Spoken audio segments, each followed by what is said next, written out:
Now you're probably raring to get going now building the killer website, but just before you do, I want to give you some information on usability, and it's really important. You see, you could run off and build the website without doing any of this stuff, but it's going to catch you up in the end. Okay, so just for a few minutes, let's focus on a few three-letter acronyms that you're going to come across. So first of all, it's DDA Compliance. So what does DDA Compliance mean? It's the Disability Discrimination Act, and it came into force in 1995. Yeah, so it's way into you having to comply with it. Okay, so that sounds horrible. It's now something that you've got to comply with, and when you're building something for sales and marketing, complying is not the word you want to hear. But the good news here is that although you do have to comply with DDA, and we've put links, by the way, for checking DDA on this page, so you can go away and do all the DDA validation. I'll talk about validation in just a few minutes. But first of all, the good news about DDA is that your competitors are probably not doing it. Now, as we want to attract everybody who we possibly can who's relevant to our particular niche market, why would we put things in the way of our potential customers starting to transact with us? We wouldn't. So therefore, I want you to be DDA compliant. Okay. Now, DDA compliant, Disability Discrimination Act, suggests that you need to take reasonable steps. So do think about this objectively again with your website, because it might be that you don't need the full compliance level if it's very unlikely that your customers are going to have visual impaired disabilities, let's say.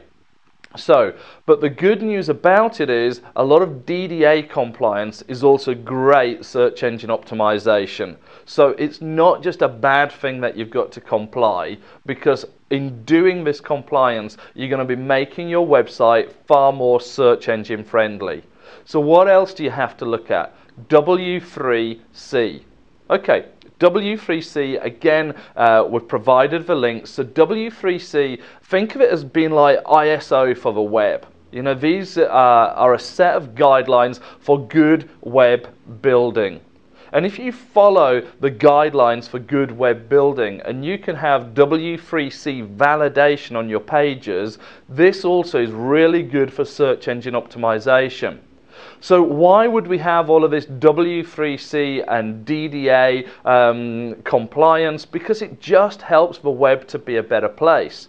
Okay, a lot of the web now is built on CSS, Cascading Style Sheets. So this also makes things a lot better from a code point of view. And I don't want you to get bogged down in code. That's not the whole purpose of this program. But understanding it is going to help you. Okay, so CSS, Cascading Style Sheets, that controls a lot of how web pages are built. Now, if you can make your CSS validate as well and provide good CSS, once again, you're helping yourself in the search engines. But there's a final point to all of this. DDA, Disability Discrimination Act. W3C, that's the Web Consortium, it's the standards for the web. And CSS, having all of those done very well and validating as high as you find possible or reasonable when we're talking about DDA, is going to be really good also for browser compatibility. Okay, so what do I mean by browser compatibility? Quite simply this. You've got your favorite web browser that you use, but so does somebody else, and that one might be different to the one that you're using. So when you have your website built, or you build your website, you're going to look at that website in your browser. But of course, that's not what it necessarily looks like in somebody else's browser. And quite often when we're working with clients, that's one of the big things they don't get, is they don't understand why the website doesn't look good in their website browser when it does in ours. So of course what we have to do, and what you're going to have to do now, is make sure that the website is cross-browser compatible. This means it works across all the different browsers.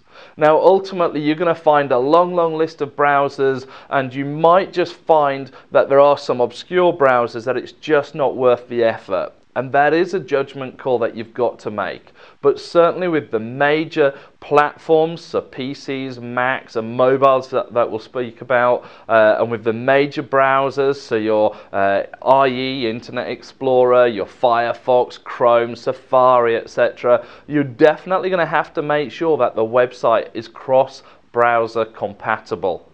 Now, you would think that if your website is W3C compliant, it is DDA compliant, it's got great CSS that validates, that it would automatically be cross-browser compatible. Sadly, the makers of the browsers don't all conform to the same rules, so you can't take that as a given. So once you've done all your different validation, do go and check your browser compatibility. Okay, so why would you bother doing all of this? Well, there's two reasons. Firstly, we don't want to put people off. So if somebody's using a different browser to you, if somebody has got a visual impairment that you don't have, etc., we don't want to put them off. Okay, now secondly, search engine optimization. The better our website renders across all of these different validation processes, the more likely it is to be search engine friendly. And we're going to come on to SEO and search engine optimization and so on later, but when you put these keystones in, you're not going to have to come back and rebuild the website. Now that was the part where I said we've got to focus on it now because it could come back to haunt us later if we don't put it in. So from the top, DDA, Disability Discrimination Act, W3C, the Worldwide Web Consortium, that's like ISO 9000 for the web, it's a quality standard. CSS, that's the guidelines we're writing some of this code to.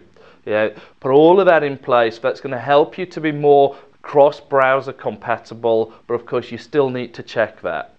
And then ultimately, that's helping us to have a better quality website.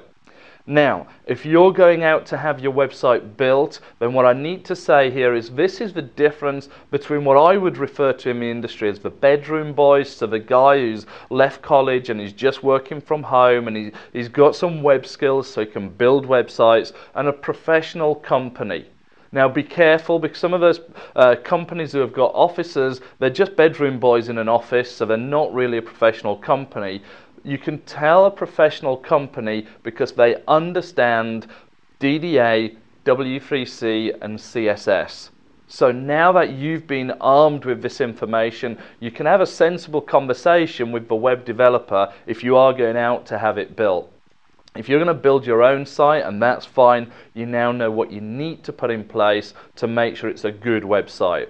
Okay, a little bit to think about there, so I'm going to leave you to go and have a look at those validation sites and so on. Make sure you do the worksheet, but just trust me on this one, if you get these things in place now, it's going to save you having to come back in the future.